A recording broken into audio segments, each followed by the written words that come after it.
Hi, welcome to Cooking Khmer Food with Kim Sin. I have been getting a lot of requests when I was posting on my Facebook regarding to, in Cambodian we call it kwai, but in English we call it deep fried bread. So a lot of my follower and my friend had requested for me really to do a live step-by-step cooking and making kwai. So well, come on in a little bit, and so this way you can see the ingredients.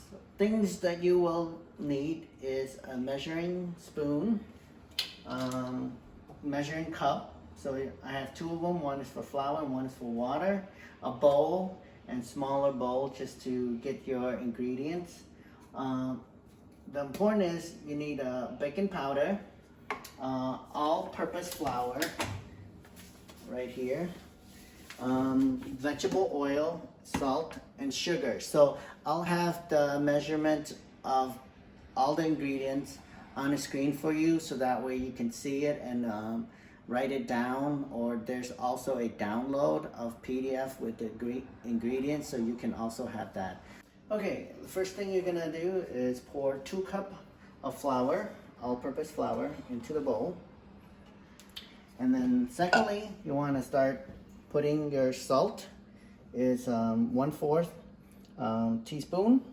You dump it in there, and then you put 1/2 of sugar, teaspoon of sugar, and then you're gonna put 1 baking powder of tablespoon.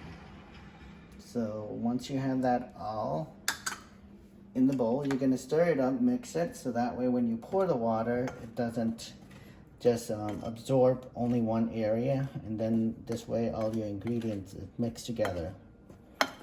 Okay, after you mix everything very well, so what you want to do is start pouring the water. So it's just 3/4, less than a cup of water. So you're gonna pour it all in there. So this way you're gonna mix it in very well. And the oil, you're gonna put it last. So as you can see, you want to continue to mix it. Okay, so after you mix the water and the flour all very well, so what you're gonna do is gonna use your hand, and you're gonna need to knead the dough like this, and continue to knead it until you get. Okay, about 2 minutes, everything will, all the flour that was not mixed in, it's all mixed in. As you can see, it will look like this, and then once it get to this part, you're gonna add your cooking oil. I'm gonna be adding the cooking oil, vegetable oil in here.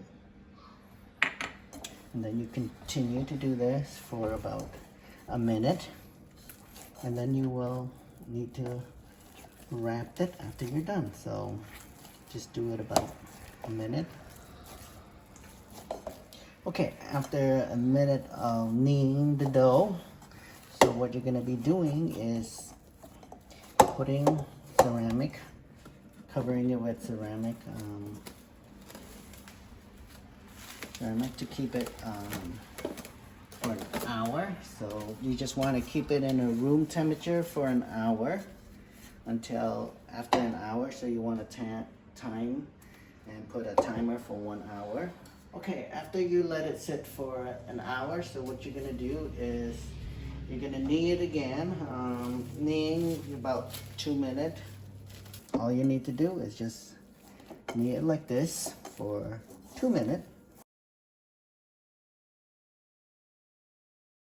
Now it's been about 2 hours that I allowed the dough to rest, so a total of 2 hours. So once it's 2 hours, you can let it go for 3 hours. Don't let it go over 4 hours. So 3 hours is the max. What you're gonna need a chopstick, a wooden chopstick, because you're gonna fry the dough.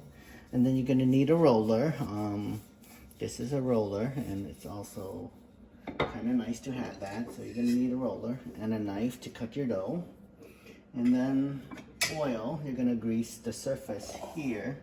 So that way when you put flour, it gets really messy, and then when you fry it, it also burn the oil. So what I usually do is that I put a little bit on my hand, then I would rub it, and then I would just rub the surface of the counter here. Then after that, I use that to pick up the dough.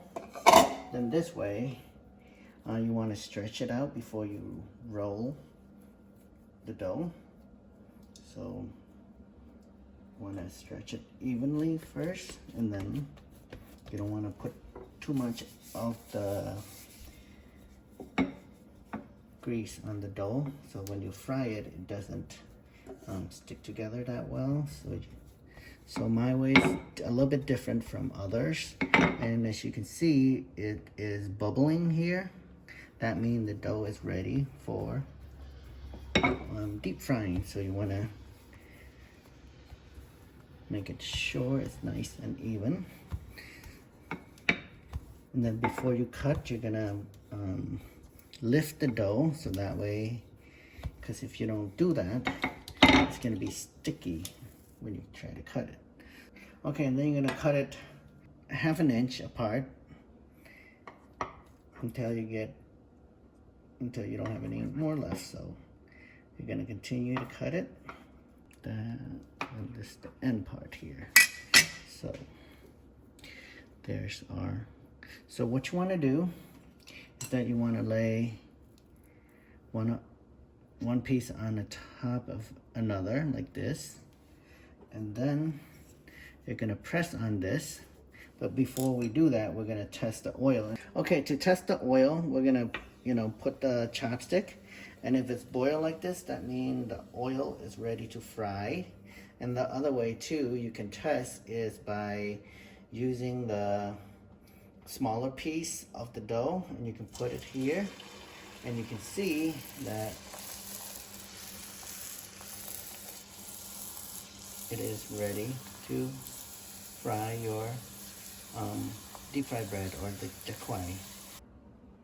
Okay, so you're gonna have the one piece on top of another. So what I'm gonna do is I'm gonna use the counter to kind of slamp it to flatten it, settle.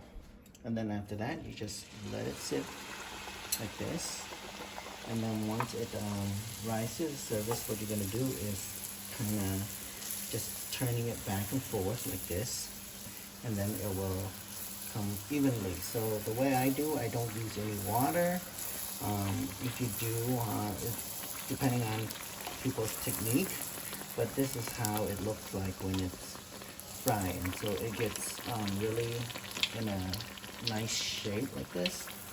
So this is how you deep fry your kwai.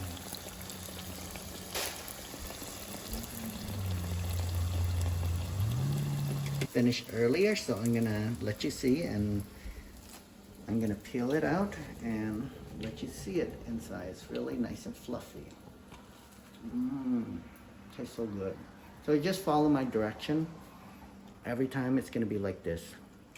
So happy eating and have a wonderful time, and thank you for watching. Please to make sure to subscribe or like, and happy eating.